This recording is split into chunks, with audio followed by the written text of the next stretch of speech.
का जो टॉपिक है वो है किडनीज़। क्या इसके अंदर स्ट्रक्चर होते हैं या फिर क्या इसके अंदर फंक्शंस हैं और कैसे हम अपनी किडनी को फिट और हेल्दी रख सकते हैं, आज हम उसके ऊपर डिस्कशन करेंगे। सबसे पहले आपको समझना पड़ेगा कि जितने भी ऑर्गन्स हैं हमारी बॉडी में, चाहे वो हार्ट हो, लीवर हो या खुद किडनी ही हो, ये एक दूसरे से इंटरकनेक्टेड होती हैं। अगर एक ऑर्गन अच्छे से फंक्शन करता है तभी दूसरा ऑर्गन भी अच्छे से फंक्शन करता है। एक पर्टिकुलर मैकेनिज्म ऑफ एक्शन होता है हमारी बॉडी में। जब भी हम किसी भी प्रकार का सॉलिड फूड या फिर लिक्विड फूड खाते हैं तो वो माउथ के होते हुए थ्रू, ईसोफेगस के होते हुए थ्रू, स्टमक से, उसके बाद में इंटेस्टाइन में और फिर किडनी उस पर वर्क करती हैं। तो ये एक पर्टिकुलर सीक्वेंस होता है हमारी बॉडी का जो कि एक काम करता है। इसके बाद में हम जानते हैं कि किडनीज होती क्या हैं आखिर। किडनी एक प्रकार की एक ऐसे बीन शेप्ड ऑर्गन होती हैं। इनका जो शेप होता है वो कॉमनली बीन शेप्ड होता है। अगर हम कॉमन भाषा में हम जाने तो राजमा जग का जो शेप होता है एग्जैक्टली उनका यही शेप होता है। तो किडनीज जो होती हैं वो वन पेयर्ड होती हैं हमारी बॉडी के अंदर। इसके अलावा जो कलर होता है इनका, ये डार्क रेड कलर होता है और जो थिकनेस होती है वो 2 से 3 सेंटीमीटर और विड्थ होती है 5 to 7 सेंटीमीटर। ये कभी कभी वेरी भी कर सकता है, तो ये इंडिविजुअल पे डिपेंड करता है। ऑल्सो जो इसका वेट होता है वो 120 to 170 ग्राम्स मेल में देखा जाता है और 120 to 130 फीमेल में देखा जाता है। ये भी वेरी कर सकता है according to male and female. इसके अलावा ये जो किडनीज़ होती हैं, जो हमारी, क्योंकि ये 2 किडनीज़ होती हैं हमारी बॉडीज़ में, तो जो राइट किडनी होती है वो स्लाइटली लोअर होती है as compare to left kidney के। क्योंकि जो राइट किडनी होती है उसका जो रीजन होता है वो डायफ्राम के नीचे आता है।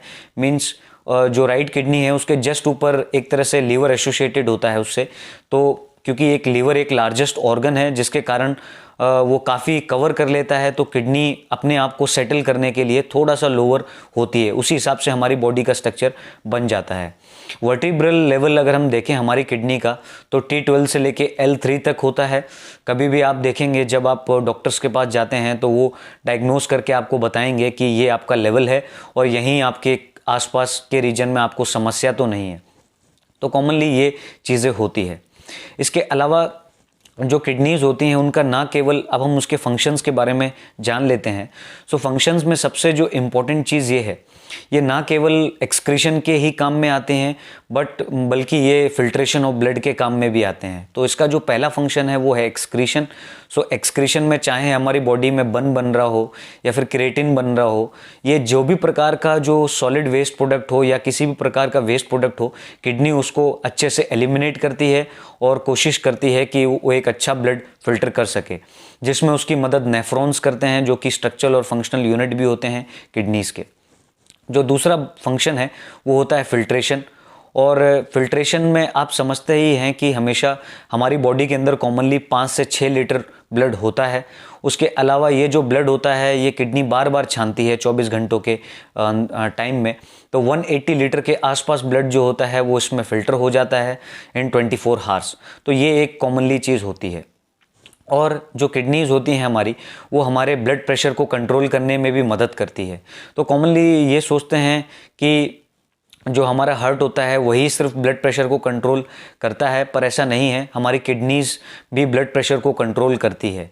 हमारी किडनी जो होती हैं वो पहचान लेती हैं कि ब्लड के अंदर ऑस्मोलैरिटी बढ़ रही है कि नहीं बढ़ रही है। ऑस्मोलैरिटी का मतलब होता है गाढ़ापन। अगर हमने लंबे समय तक पानी नहीं पिया है या नमक की कोई भी चीज़ खा रहे हैं, हम सब्जी खा रहे हैं या कुछ भी खा रहे हैं, तो उसके कारण हमारे जो ब्लड के अंदर गाढ़ापन होता है वो बढ़ जाता है। तो किडनीज़ के जो सेंटर्स होते हैं वो एक्टिवेट हो जाते हैं, जिसके कारण वो बॉडी को एक रिस्पॉन्स देता है कि अब आपको पानी पी लेना चाहिए, तो जिसके कारण ये ब्लड प्रेशर को मेंटेन करता है। इसके बाद में acid base balance. Acid base balance को भी ये कंट्रोल करके रखता है। चाहे अगर हमारे शरीर में एसिडिटी बढ़ जाती है तो भी दिक्कत होती है और अगर घट जाए तो भी दिक्कत होती है। तो इसको ये एक पर्टिकुलर वे में बैलेंस करके रखता है। और किडनी ज़्यादातर ये भी देखने को मिलता है कि ये हॉर्मोन्स भी बनाती है। कॉमनली हम ज़्यादातर पढ़ते हैं तो उसमें देखा जाए तो रेनिन होता है या 1,2,5 डाइहाइड्रोक्सी को कैल्सिफेरॉल होता है, प्रोस्टाग्लैंडिस होता है, पर इसमें जो सबसे इम्पोर्टेंट होता है वो एरिथ्रोपोइटिन होता है।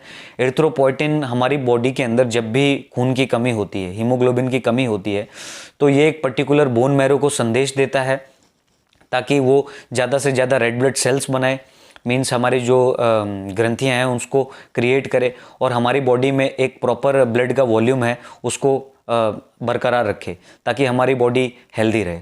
इसके अलावा ये हमारी बॉडी में हमारे बोन्स के लिए, टीथ के लिए और मीन्स हमारे जितने भी मिनरल्स होते हैं उसके लिए भी बहुत ही अच्छा इम्पोर्टेंट कारक होता है, क्योंकि ये इसका एक पर्टिकुलर फंक्शंस है। ये कैल्शियम के थ्रू, ये कैल्शियम का एब्जॉर्प्शन करवाता है, विटामिन डी जो होता है। तो विटामिन डी आपका तभी प्रॉपर एब्जॉर्ब होगा या फिर आप सनलाइट से ले पाओगे जब आपकी किडनीज हेल्दी रहेंगी। सो ये किडनीज़ के अंदर कॉमनली आपको समझना ही पड़ेगा। इसके अलावा जो किडनीज़ होती हैं उसका एक स्पेसिफिक इंटीग्रेटेड मैनर होता है। जब भी कोई और ऑर्गन्स में समस्या आती है तो किडनी अपने आप को एक इंटीग्रेटेड वे में चलाता है, जिसके कारण कहीं किसी भी पर्टिकुलर ऑर्गन में अगर खून की कमी हो चुकी हो तो वहाँ पे एक फास्ट सप्लाई वो कर देता है, जिसके कारण भी हमारी बॉडी को एक बैलेंसिंग वे मिल जाता है। अब हम जानें कि क्या चीज़ें हैं जो किडनी को स्लाइटली अफेक्ट ज़्यादातर करती हैं और आप कैसे बेटर बना सकते हो। तो उसमें आपको समझना पड़ेगा कि आपको एक्सरसाइज है जो वो कि रेगुलरली करना है, जिसके कारण आपका हार्ट भी एक एफिशिएंट वे में काम करेगा और आपकी किडनी को भी वर्क करने में आसानी होगी। और उसके अलावा आपको डाइट का बहुत ही ज़्यादा ध्यान रखना चाहिए, क्योंकि डाइट एक काफ़ी इम्पोर्टेंट रोल हो जाता है। क्या आप खाते हो वही आपकी हेल्थ को डिटरमाइन करता है। अगर आप फास्ट फूड खा रहे हो, नमक की चीज़ें खा रहे हो तो भी दिक्कत हो जाती है। जैसे कि आपको आपकी डाइट में सोडियम अवॉइड करना पड़ेगा, प्रोटीन को अवॉइड करना पड़ेगा, क्योंकि अगर किडनी ज़्यादा फंक्शन करेंगी तो उससे उन्हीं की ही बॉडी में प्रॉब्लम हो जाएगी, अगर वो ये डाइट पे एक कंट्रोल मैनर पे अगर वो नहीं करते हैं। इसके अलावा आपको ये भी समझना पड़ेगा कि जो सर्टेन मेडिकेशंस होते हैं, ज़्यादातर हमको देखने को मिलता है कि बहुत प्रकार की दवाइयाँ डॉक्टर से पेशेंट ले लेते हैं, लेकिन उनको उसके इफ़ेक्ट्स पता नहीं होते हैं, क्योंकि वो किडनी को कुछ ज़्यादा ही डैमेज करते हैं। जैसे कि आप एंटीबायोटिक्स ले रहे हो, इसके अलावा आप non steroidal anti inflammatory drugs ले रहे हो, इसके अलावा आप लेग्जेटिव्स ले रहे हो।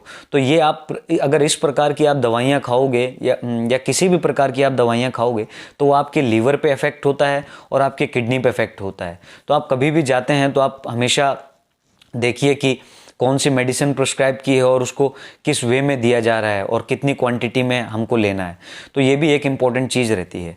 अब कुछ ऐसे सुपर फूड्स हैं जो कि हमारी किडनी को क्लींस करने में, मीन साफ़ करने में मदद करते हैं और हमारी किडनी को काफ़ी हेल्दी रखने में भी मदद करते हैं। जैसे कि पहली चीज़ जो है वो है टर्मरिक, मीन्स हल्दी। जो हल्दी होती है उसके अंदर एंटी इन्फ्लामेटरी प्रॉपर्टीज़ होती हैं, वो हमारी किडनीज़ को काफ़ी अच्छी तरीके से फ्लश करता है, इवन वो लीवर को भी डिटॉक्सिफाई करता है। तो हल्दी एक बहुत ही अच्छा इंपॉर्टेंट सोर्स होता है इसके अंदर। आप कॉमनली इसको मिल्क के साथ ले सकते हो या फिर आपको पानी के साथ भी अगर आप लेना चाहो तो ले सकते हो, वो आप पे डिपेंड करता है। तो ये पर्सन टू पर्सन वेरी करता है। इसके अलावा हल्दी के अलावा अगर हम देखें तो गार्लिक, सो लहसुन जो होता है वो काफ़ी अच्छा सोर्स होता है इसके अंदर, क्योंकि जो लहसुन होता है उसके अंदर एलिसिन जो पिगमेंट होता है वो काफ़ी अच्छा पिगमेंट होता है, जो कि किसी भी प्रकार का इन्फेक्शन है या फिर किसी भी प्रकार की समस्या है उससे लड़ने में हमको मदद करता है। इसके अलावा आप जितनी से ज़्यादा हो सके तो ब्रोकली, मीन्स हरी सब्जियां हैं वो आप कंज्यूम करें, और पर्टिकुलरली ब्रोकली, क्योंकि ब्रोकली के अंदर जो एंटी इन्फ्लामेटरी कंडीशन की कुछ अच्छी प्रॉपर्टीज़ होती हैं, एंटीऑक्सीडेंट्स होते हैं जो कि हेल्प करते हैं हमारी किडनी को रिवाइव करने में और एक अच्छी कंडीशन को क्रिएट भी करते हैं। तो आपको ये हमेशा याद रखना है। और एक्सरसाइज करने से पहले आप हो सके तो कॉमनली आप जितना गर्म पानी ले सकें, मीन्स अगर बॉइल्ड वाटर आप पिएंगे तो उससे क्या होगा, आपकी बॉडी के अंदर अगर किसी भी प्रकार की कोलेस्ट्रॉल का अगर काफ़ी ज़्यादा डिपोजिशन हो रहा है तो एक तो वो कट हो जाता है और एक तो फैट भी उससे कट हो जाता है। तो बॉइल्ड वाटर किडनी पेशेंट्स के लिए या नॉर्मल हेल्दी इंडिविजुअल के लिए भी बहुत अच्छा होता है। उसके अलावा लेमन, मीन्स नींबू का आप नॉर्मल पानी होता है या तो आप शुगर के साथ हल्का सा कंज्यूम कर सकते हो, लेकिन सबसे बेस्ट रहता है कि अगर आप ऐसे ही कंज्यूम करो उसको। और वो क्या करता है, आपके किडनी के जो स्पेसेस होते हैं, जो कि नेफ्रॉन्स होते हैं, उसमें पर्टिकुलरली जो स्टोन्स वगैरह बन रहे होते हैं उनको रिमूव करता है और उनको एकदम हेल्दी रखता है और जिसके कारण ऐसी समस्या नहीं होती है। तो आपको ये सारी चीज़ों का ध्यान रखना है और जनरल असेसमेंट में आपको ये भी समझना है कि आप रेगुलरली चेकअप्स करवाइए डॉक्टर के पास, ताकि वो आपको आपकी कंडीशन को एसेस कर सकें और कौन सी बीमारी से आप पीड़ित हैं उससे भी आपको वो हेल्प कर सकें। तो ये कॉमनली कुछ आपको बातों का ध्यान रखना है। So thank you friends.